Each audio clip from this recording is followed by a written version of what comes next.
Masya Allah, inilah lokasi tempat hewan ajaib yang bisa berbicara dan bersaksi atas kenabian Nabi Muhammad.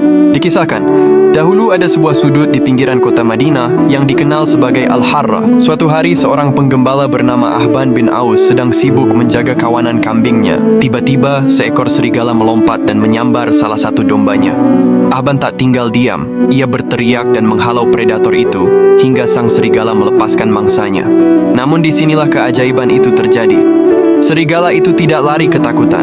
Ia justru duduk di atas ekornya, menatap Ahban, dan berbicara dengan bahasa manusia yang fasih. "Engkau mengambil rezeki yang telah Allah karuniakan kepadaku?" Ahban lantas terperangah.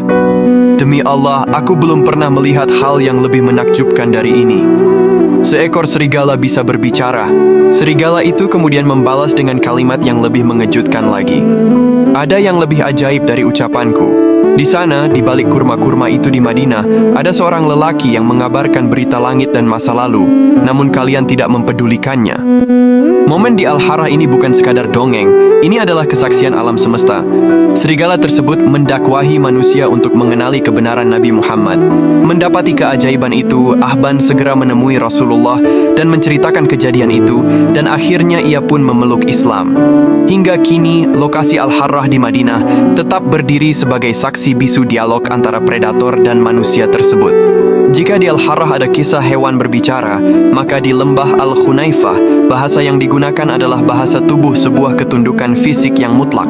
Lembah Al-Khunaifah terletak di jalur antara Madinah dan Syam, tepatnya area sekitar Tabuk. Tempat ini dikenal sebagai wilayah yang sangat angker dan berbahaya karena dihuni oleh sekumpulan hewan buas, singa dan macan yang kerap menyerang musafir. Suatu ketika, saat Rasulullah sedang dalam perjalanan bersama para sahabat melewati lembah ini, kecemasan sempat menyelimuti rombongan. Namun, pemandangan yang terlihat justru melampaui ekspektasi. Alih-alih menyerang, sekumpulan hewan pemangsa itu justru menepi ke pinggir jalan. Mereka duduk diam dengan kepala tertunduk, seolah memberikan jalan bagi sang rahmatan lil alamin untuk melintas. Tidak ada auman, tidak ada ancaman. Hutan yang tadinya ganas mendadak menjadi tenang, tunduk pada karisma dan cahaya yang dibawa oleh Nabi. Kejadian ini membuktikan bahwa wibawa Rasulullah tidak hanya diakui oleh kawan dan lawan, tapi juga merasuk ke dalam insting hewan paling liar sekalipun. Kisah-kisah ini bukan sekadar pamer mukjizat.